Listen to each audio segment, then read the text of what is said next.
समर्थ का शरणाग हो रंग होरी हो, भाई कदे न हो एकाज राम रंग होरी हो। ऋग्वेद मंडल नंबर 10 सूक्त 161 मंत्र 2 कबीर साहब के ऊपर खरा उतरता है। तो who is God? Kabir is God. और कितनी कथा सुनाऊं आपको इस समर्थ भगवान की। और कृष्ण जी की हम एक कथा गाया करते थे, उसने सुन सुन के भगवान मान लिया। तो कबीर साहब समझाया करते थे, कबीर साहब कहा करते थे, बंधन काटे विपत में, कठिन कियो संग्राम, चिन्नो रे नर प्राणिया वो गरुड़ बड़ो के राम।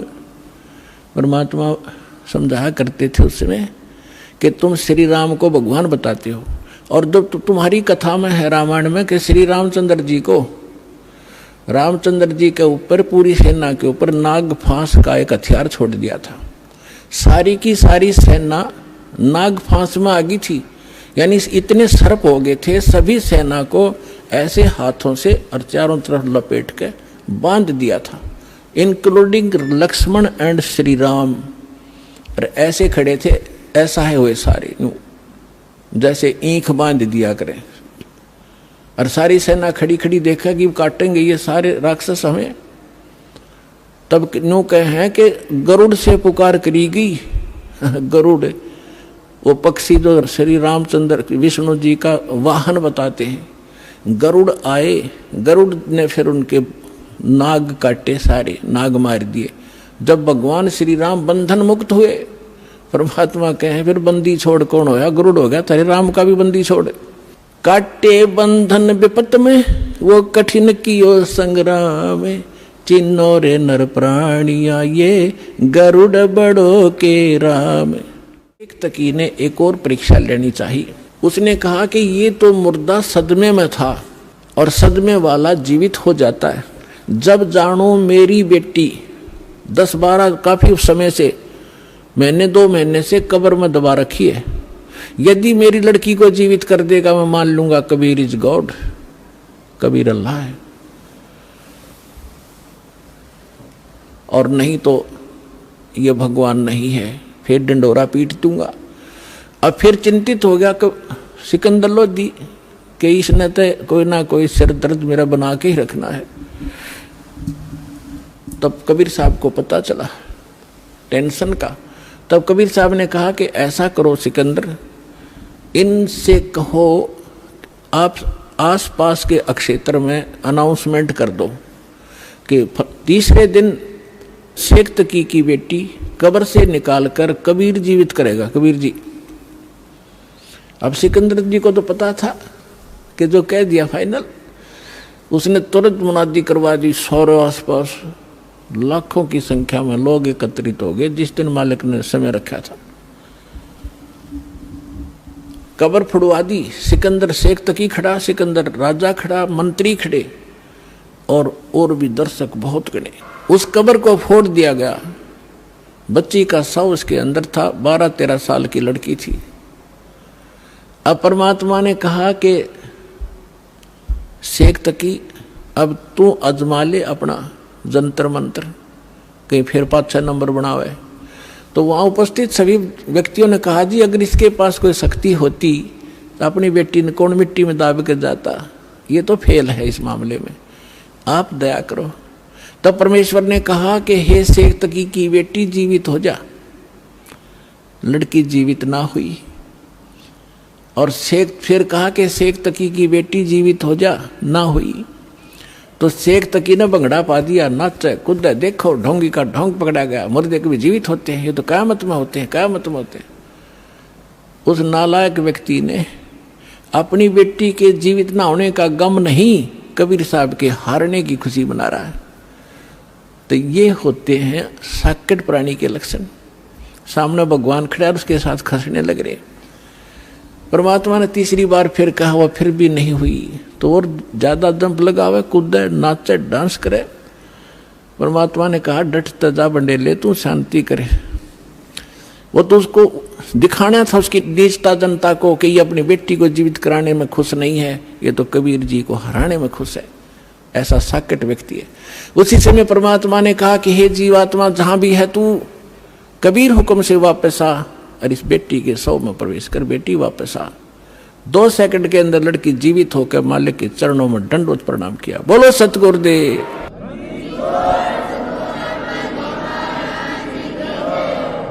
अब सबने कहा कि दाता कमाल कर दिया, मालिक कमाल कर दिया, परमात्मा।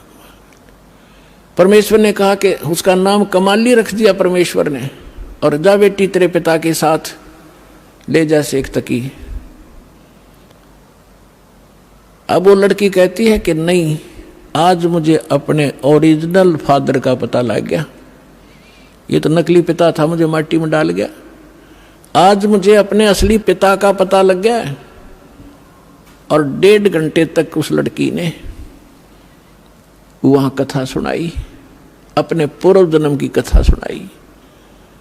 अपने आत्माओं, परमात्मा कहते हैं, जो जन मेरी शरण है ताका हूं दास, गेल गेल लाग्या फिरूं जब तक धरती आकाश। अब ये जो पिछली पीढ़ी का समय अब चल रहा है, और जितने पुण्यात्मा श्रद्धा से नाम लेंगे ये तो पार होंगे ही होंगे। ये तो करोड़ों की संख्या में, लाखों अरबों की संख्या में पार होंगे।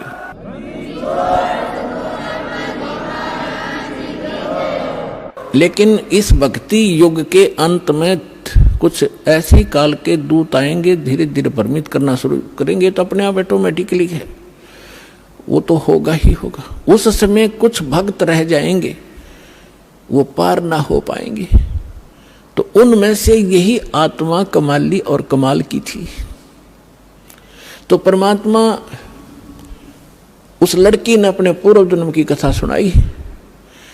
पहले भी ये मुसलमान घर में जन्मी थी, ये अपने पिता के घर पर थी, और श्रद्धा पिछली भक्ति की इतनी गजब की थी, बहुत की नहीं।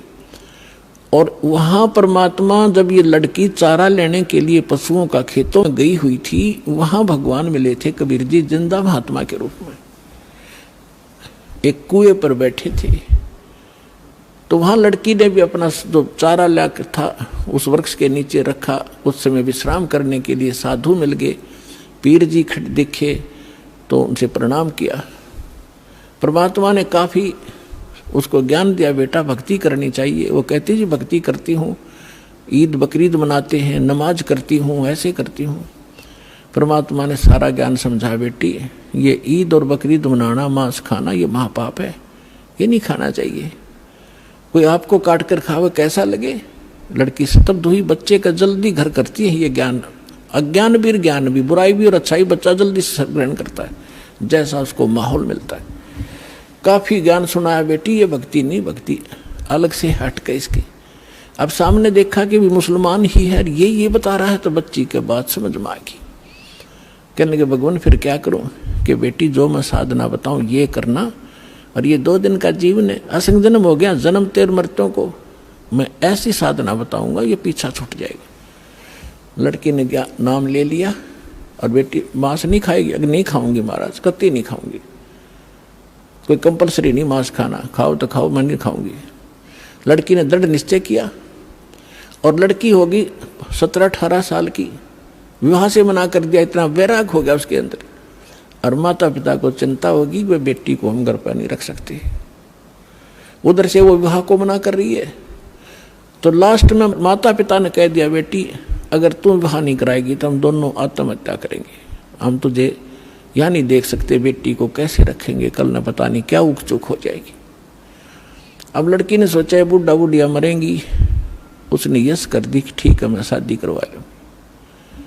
विवाह हो गया, एक बहुत अच्छे नेक अफसर के अधिकारी के उसका विवाह हुआ, क्योंकि जो भगवान की भक्ति करे वो तो ठीक ठिकाने जागा बालक। वो नेक आदमी था, मुसलमान, भगवान से डरने वाला था। ठीक है हम परंपरागत से गलतियां कर भी रहे अपने समाज अनुसार, लेकिन पिछले संस्कार भी हमारे साथ रहते। वो बहुत ही अच्छा आदमी था, नेक आदमी था, भगवान से डरने वाला। वैसे भी स्वभाव अच्छा होता व्यक्तियों का, चाहे हिंदू होते, मुसलमान, सिख हो, ऐसा ही उनका अपना भी कुछ आधार होता पूर्व जन्म का। तो जब वो लड़की वहाँ विवाह करके वहाँ गई अपने पति के पास, तो उसको कहा कि मैं आपसे एक अर्ज करना चाहूँगी, वो मेरी अर्ज सुनो। उसने कहा कि बोलो, एक छोड़ दो बता। कि मैं संतानों उत्पत्ति नहीं करूँगी, मैं सप्रस नहीं करूँगी आपको, और आपने यदि मेरे साथ बलपूर्वक किया तो मैं आत्महत्या कर लूँगी। तो उसने कहा, उसका नाम राबिया था, कि राबी आपने निकाह कबूल क्यों किया? मना कर देती, कोई कंपलसरी मुसलमानों में एक ऑप्शन है, लड़की स्वीकृति देगी तो ब्याह होगा, नहीं तो नहीं होगा। तो उसने कहा कि राबिया ने कहा कि मेरी मजबूरी थी इसलिए मैंने स्वीकृति देनी पड़ी।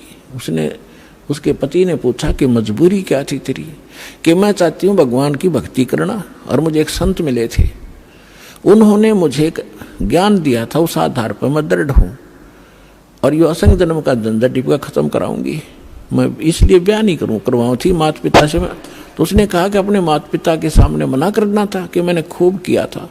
उन दोनों ने आत्महत्या करने की ठान ली पक्की, तब मैंने स्वीकृति देनी पड़ेगी, इसलिए कि आगे कोई भगवान मिल गया तो ठीक है, नहीं तो मैं आत्महत्या कर लूँगी, अब मैं ये काम करूँगी नहीं।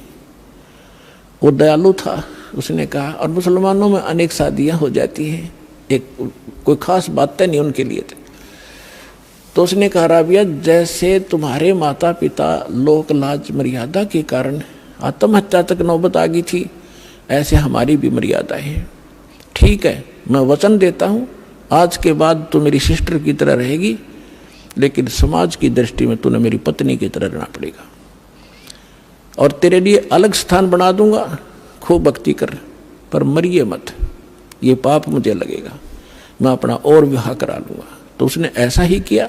महापुरुष ने अलग से उसका कमरा नारा बना दिया और बैठ अपनी भक्ति कर, उसने विवाह करवा दिया। जब वो राबिया 50 वर्ष के ऊपर होगी, और वो देखा करता था, ये तो बाहर झांकती भी नहीं किसी गैर पुरुष की तरफ, भक्ति और के अतिरिक्त ही अपना काम धंधा रोटी बनाई खाया, इससे अधिक कोई काम नहीं जानती। उस लड़की ने क्या गलती कर दी?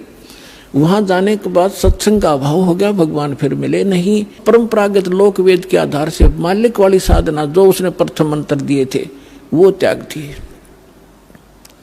और वहां जो समूह था, जैसा भी साधना चल रही थी वो एक करने लगी। नमाज नमोज, मांस नहीं खाती थी वो। ईद बकरीद के दिन रोजे अवश्य रखती थी, लेकिन वो मांस नहीं खाती थी। जब वो 50-55 वर्ष की होगी तो उनके अंदर एक विशेष धारणा बनी हुई है लोकवेद के आधार से मुसलमानों में, कि जो हज नहीं करके आवेगा उसकी मुक्ति नहीं। तो उसने अपने पति से कहा, जी मैं हज करना चाहती हूँ। उसने कहा, जाओ, बहुत खुशी की बात है, आपका तो उद्देश्य यही अभी कल्याण हो किसी तरह, आपके लिए कोई ऊंट की सवारी का प्रबंध कर देता हूँ। उसने कहा नहीं। राबिया ने कहा, नहीं मैं पैदल जाऊंगी, श्रद्धा से जाऊंगी, और भी बहुत से ली जा रही हैं, और भी बहुत से लोग जा रहे हैं, मैं उनके साथ चली जाऊंगी। अच्छा जाओ फिर। अब वो चल पड़ी, अपने आत्मा देखते जाना, इसका रिजल्ट क्या है भक्ति का।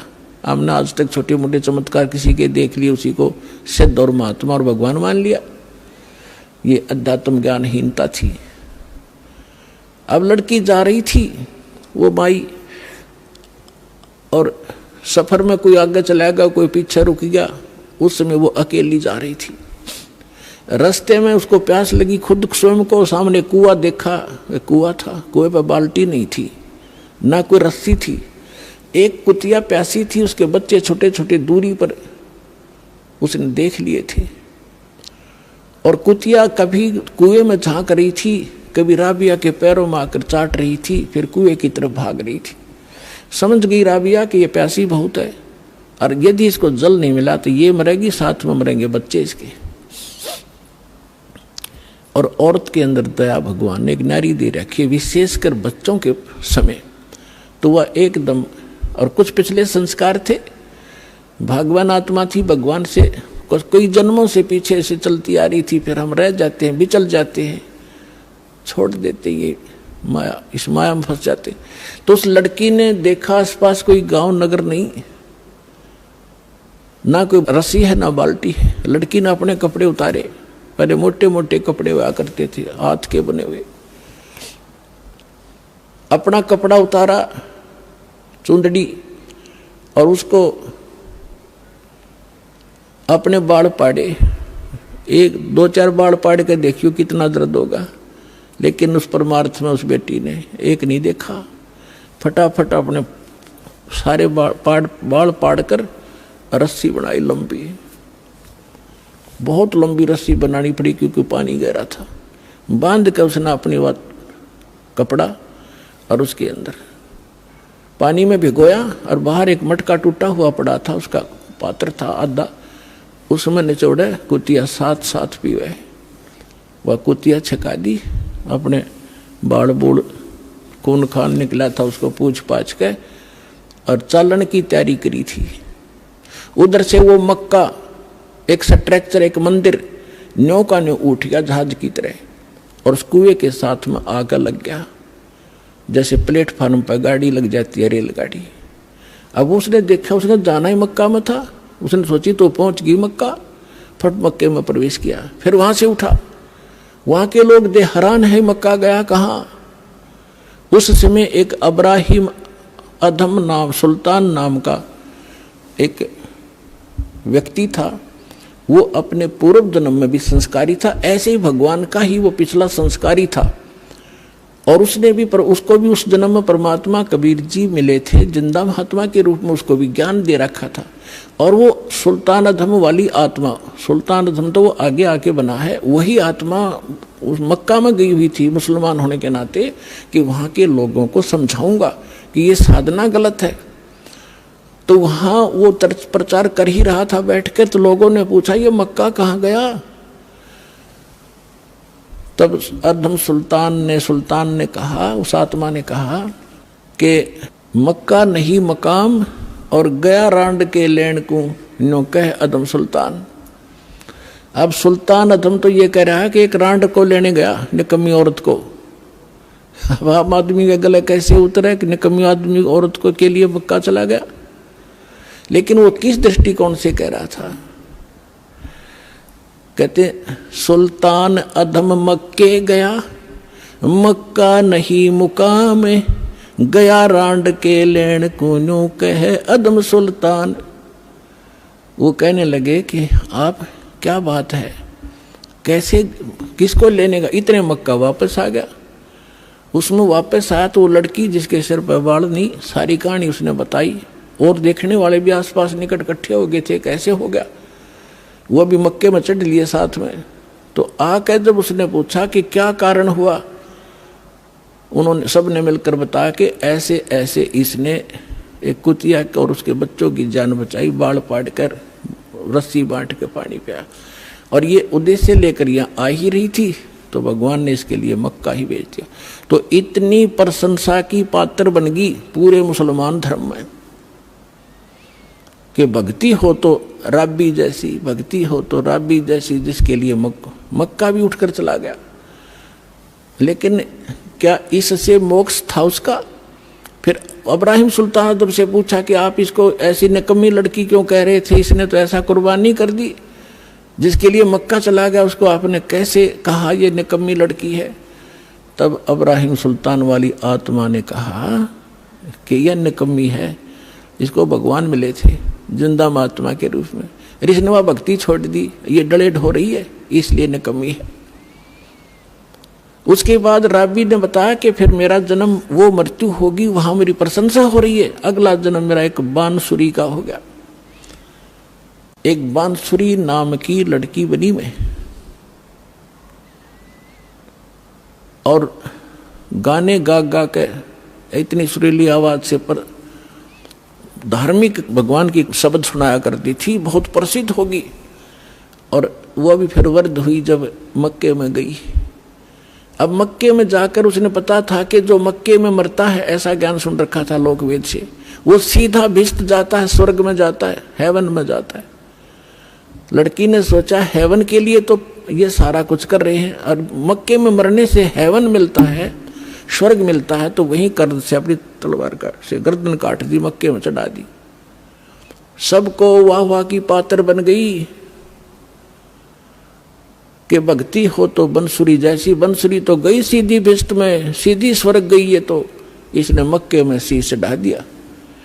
फिर बताती है कि मैं कहाँ गई, अगला जन्म मेरा एक वैश्या का बना, मैंने अपने खूब कर्म फोड़े, वो मेरा जन्म फिर समाप्त हुआ। अब मेरी आयु 12 वर्ष की मनुष्य जीवन की शेष थी, मानव शरीर की। और ये भी वहां धर्मराज के दरबार में जब मैं गई हुई थी, वहां मुझे पता चला, धर्मराज ने बताया कि ऐसे ऐसे तुझे कोई संत मिला था, वो साधना तूने 4 वर्ष की थी। हाँ जी, 4 वर्ष की थी, उसके कारण तुझे ये इतने मनुष्य जीवन मिले हैं। अब तेरा मनुष्य जीवन शेष नहीं है, अब तू पशु योनि में जाएगी, कुछ दिन इंतजार कर, तेरा नंबर आते ही वहां ठोक देंगे तुझे।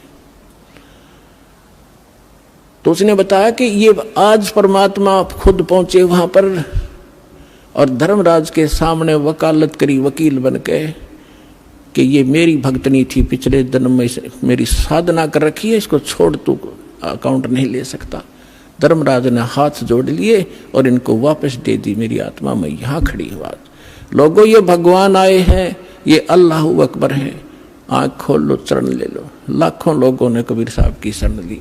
बोलो सतगुरुदेव।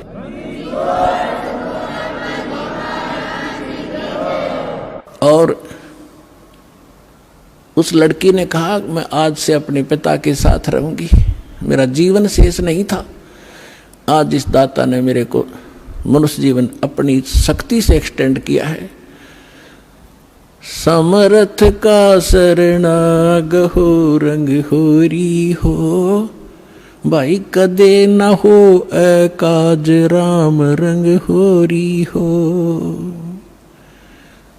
ऋग्वेद मंडल नंबर 10 सूक्त 161 मंत्र 2 कबीर साहब के ऊपर खरा उतरता है। तो who is God? Kabir is God. और कितनी कथा सुनाऊं आपको इस समर्थ भगवान की। और कृष्ण जी की हम एक कथा गाया करते थे, उसने सुन सुन कर भगवान मान लिया।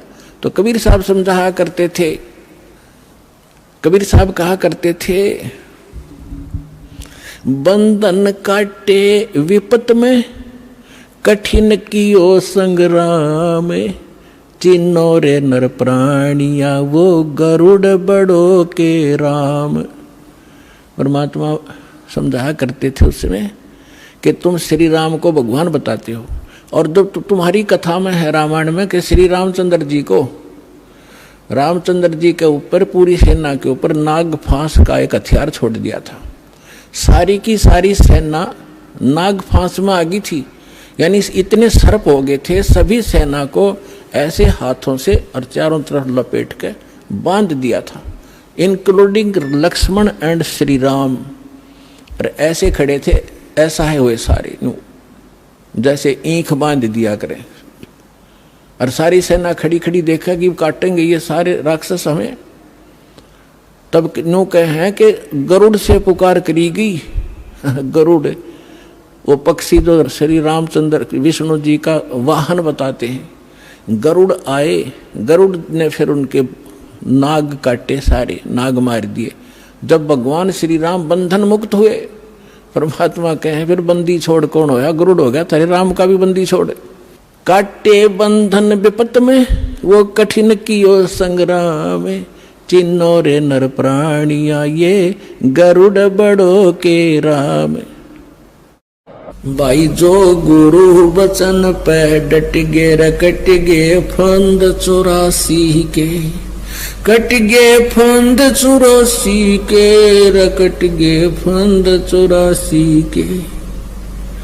भाई जो गुरु वचन पे डट गे, रकट गे फंद 84 के। वस्तु मिली ठोर की ठोर, मिट गई मन पापी की दौड़। और अधिक जानकारी वसंत रामपाल जी महाराज जी से निशुल्क नाम दीक्षा प्राप्त करने के लिए संपर्क करें। हमारे संपर्क सूत्र है 8222880541, 8222880541। 98805442। आप नीचे स्क्रीन पर दिए गए हमारे अन्य नंबरों पर भी संपर्क कर सकते हैं। विजिट करें हमारी वेबसाइट पर। हमारी वेबसाइट है www.jagatgururampalji.org।